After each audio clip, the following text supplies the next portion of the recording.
So today, Jewish students at UMass Amherst on edge after a fellow student is arrested for assaulting a Jew on campus.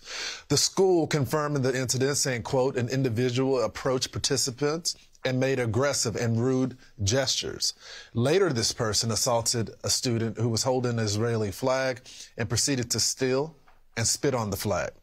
The soaring anti-Semitism on campuses forcing one Jewish New Jersey high school to take action, warning colleges, quote, before college representatives can enter our building, they must bring a statement from their university leadership detailing their plan to protect and maintain the safety and security of our graduates on their campuses as Jews. Today we're live at that high school, Torah Academy of Bergen County, with a panel of students, parents, and administrators.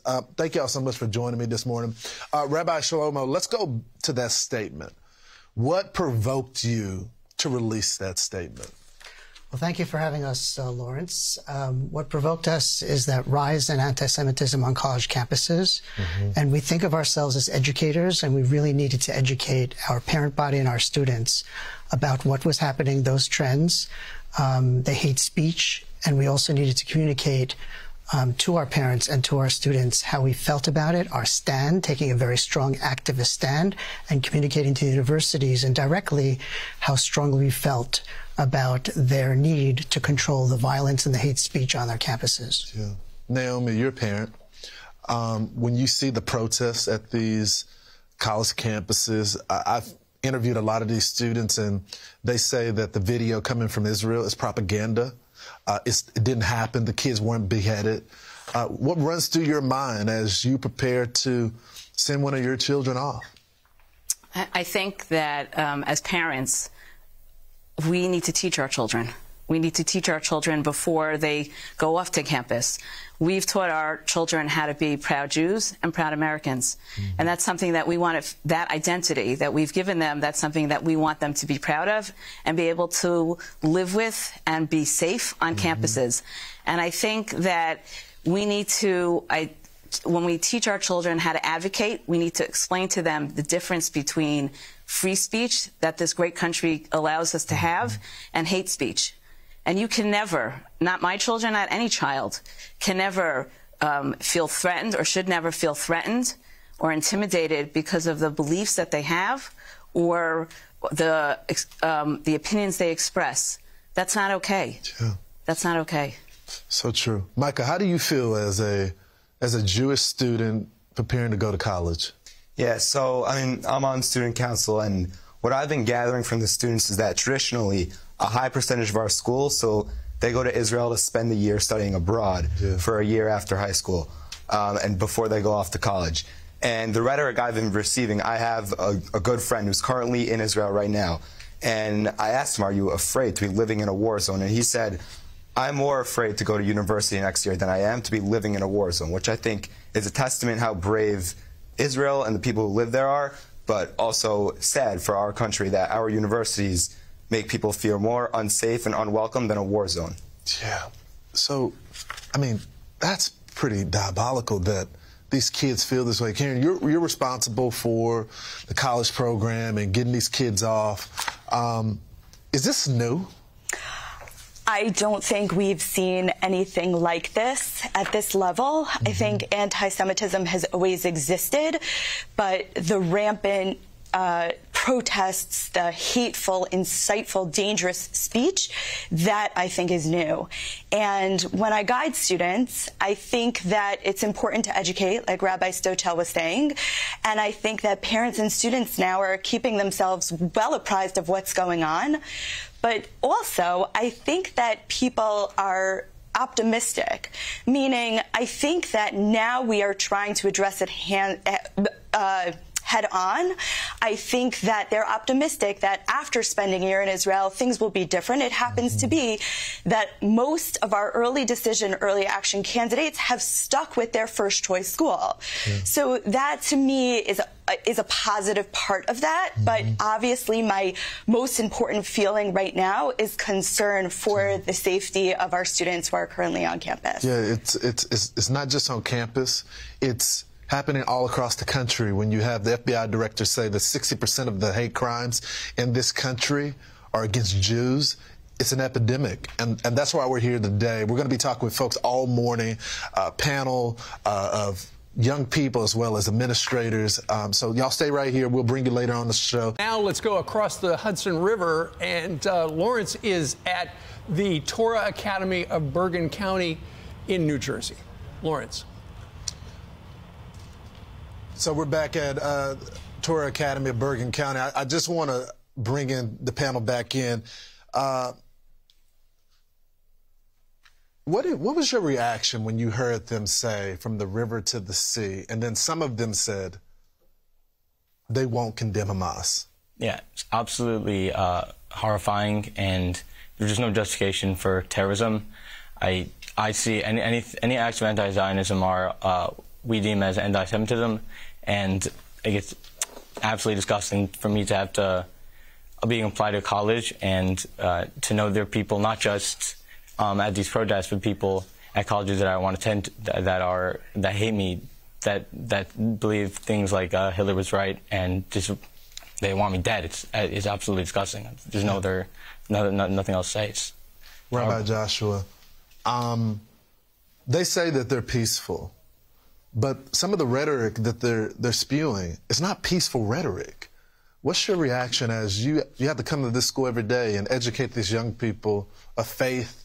But there's a reality once they leave these doors. Yeah, the rhetoric and the actions are scary. They're scary for our physical safety, for the intellectual safety, and for the moral safety of our nation. Our response as a people, as the Jewish people, has always been to fight darkness with light. The State of Israel was founded on the heels of the Holocaust. And rather than retreating in the face of anti-Semitism, we try to forge forward. And both as a school, but as a broader school network of Jewish schools, our goal has been to educate our students so that they're prepared to talk back in terms of the reality and the moral clarity, to empower them, to protect them, but also to engage the United States in terms of the appropriate political activism to try to bring that moral clarity to the world. Yep. Real quickly before I let y'all go, as Jewish folks as a whole, how many of y'all feel safe right now? No hands? And how many of you feel like that you're living in fear every single day because you don't know what's going to happen? Yeah, that's what I thought. We'll be with you all morning. Thank y'all so much. The Torah Academy of Bergen County is no longer allowing college recruiters to speak at their school unless they have a campus safety plan for Jewish students following anti-Semitic protests at universities. Let's go back to our panel here at the Torah Academy to discuss. Naomi, this school released a letter to the parents and to the community, really, to really draw a line in the sand. Right. Why was that important? Look, I feel like the parent-school relationship is a partnership, right? And they rely on us, and we rely on them. And we ask the school to take care of our children while they're here, and they take it so seriously that Torah Academy and schools like them are saying, we're not just going to take care of your children while they're in our building. We're going to take care of your children, which are really our children also, after they leave our building. And because there seems to be a lack on the part of a lot of schools, a lot of universities, in terms of the position they're willing to take, they're not taking strong enough positions, then our school, Torah Academy, has had to do that to give not only our students peace of mind, but their parents. Yeah. Karen, what do you want them to say? What do you want the colleges to say? Is it some special treatment? Because I think the moment that the Jewish community starts to say, just condemn anti-Semitism, immediately those on the other side go, they just want special treatment. Okay, so to me, the colleges pride themselves on a diverse undergraduate student body. And they have a richness of cultures, ethnicities, religions, and Jews make up a part of that diversity. I want to see my students on these campuses. I want that. It's happened in the past. I want it to continue in the future. But for right now, if they aren't safe, it's really a struggle because I want our students to walk in on their campus proudly wearing their kippah, not have to look over their shoulder. So I don't think it's about extra special treatments. I think it's about coming up with a plan to combat anti-Semitism so that students can proudly walk with their yarmulkes on campus and not have to feel uncomfortable in their skin and targeted because of their religion. So that's what the undergraduate experience is about. What a novel idea for kids to be able to be safe on college campuses. Rabbi Shlomo, one thing that you're proud of is that not only this issue is personal, obviously, but right behind you, you have a list of, I guess, a little bit over 40 of students that attended here that now serve in the IDF. We are a very proud Zionist high school for boys, and part of that is that we send virtually every graduate to Israel to study for a year or two in a yeshiva environment, continue their Talmud and their Torah learning. And many of our students decide to live in Israel, to make Aliyah and to live in Israel and be part of Israeli society. And many of them also serve in the Israel Defense Forces. What you see behind us is a list of 41 of our graduates who are currently serving in the Israel Defense Forces. Every day we pray for their welfare because we know what dangers they are now subjected to in the war against Hamas. We pray for their welfare. We are in touch with them on a regular basis. We have 2 of our faculty just arrived in Israel to visit many of our graduates who are serving in the Israel Defense Forces. It's beautiful. Micah, you have a passion for getting the hostages back home. Tell us about the signs that you posted around the school, as well as your family is hosting an IDF family as the husband is out fighting. You're hosting the family here at your house. Yeah, so I think just to talk about the posters, they are hung up in our school. They're prominently displayed. And that's something that, on the topic of college campuses, that there's been a despicable practice of tearing these down in public spaces. That won't happen here because we're in the comfort of an all-Jewish school. But I won't have that same freedom of expression, and all these students won't have that same freedom of expression without getting harassed, without getting assaulted on a college campus. And that's a scary thing. And I think the reaction of the Jewish community, again, we support our heroes, which is, this is standard that we're hosting this family where the husband is currently serving the IDF. But we really appreciate friends of the Jewish community and what they've been doing for us, and especially policymakers, in calling out Hamas and battling anti-Semitism. And those are also unsung heroes. Yeah, it's so true. Rabbi Joshua, when we come back in the next hour, I want to talk about how you keep the faith and how you keep these boys' spirits uplifted when there's so much hate that is surrounding them. So anti-Semitic comments towards students surge nationwide as anti-Israeli protests rage on college campuses now. The Torah Academy of Bergen County, New Jersey is putting them on notice, saying college recruiters can't visit their school unless they vow to protest. They vow to protect Jewish students. Let's turn back to our Torah Academy panel. Thank y'all for being here. Micah, I want to go to you first. What is it like being a student experiencing this day to day? Yeah, so I think a foundation of democracy is freedom of speech and freedom of expression. And I just want to know that I have that same right when I move on to the university level. It's so important for me as a Jew to be able to express my views, and I feel like Jewish teens feel like their freedom of speech is being suppressed right now. And that's a scary thing. It's a scary thing. Yeah.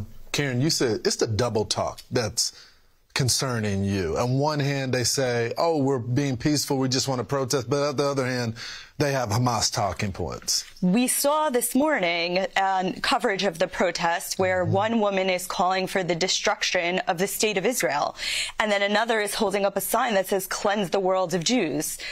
That's not just Israel, it's Jews everywhere. And that's the sentiment that I'm scared is seeping onto college campuses, and that's why our letter was so important. Yeah. So it's on college campus, and you were telling me it's on social media as well. Yeah, social media is a really big problem. I see people able to hide behind the anonymity of social media, and they're spreading their Jew hate and their misinformation. And there's people who just lack so much humanity that they are justifying what happened on October 7th and justifying the eradication of the Jewish people. Naomi, they say that these protests are peaceful. It's not about the Jewish people. but then they protest in front of synagogues. Why? I think, like Karen mentioned, there's this connection between anti-Israel and anti-Semitism that we're seeing more and more. It's downright scary. It's downright scary, and I know we've used that word a lot. It's downright scary for them to be targeting our synagogues, for them to be targeting our communities and our neighborhoods. We know that people have been bussed in from other communities and other places to rally and protest violently in our own backyard. We're not used to that. We're really not used to that, and we're grateful for the police, and we're grateful for our neighbors who are respectful and supporting us, but we're scared.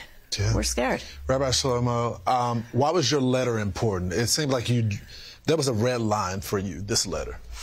It was so important to us because I think that we long for the ideal of a college, an advanced institution for higher education in which there is civil discourse, in which we can disagree, but disagree peacefully in a civilized fashion. And it's almost nostalgic to think that that's what a university should represent, and that our students should feel comfortable to engage in that kind of freedom of speech and respect for another's view. And we long for those times to return. That's not the state of the university at the moment. Yeah. Rabbi Joshua, you say that you're hopeful. I said I wasn't hopeful. I should be hopeful. Give us some hope. Yeah, our hope comes from a few ways. Number one is there have been leaders who have stood up on our behalf, certainly from our Jewish community, but equally importantly from political stances and people like you who really stand up and advocate for us. And that sense of strong connection during this time and seeing those lights is really, really meaningful to us and is inspiring to us. The second thing is there's been an incredible coming together within the Jewish community. You know, despite different religious commitments and things like that, which sometimes can create distances between various parts of the Jewish community, there's been an incredible unity among the Jewish community. And for us, that gives us the strength to know that we could persevere through this.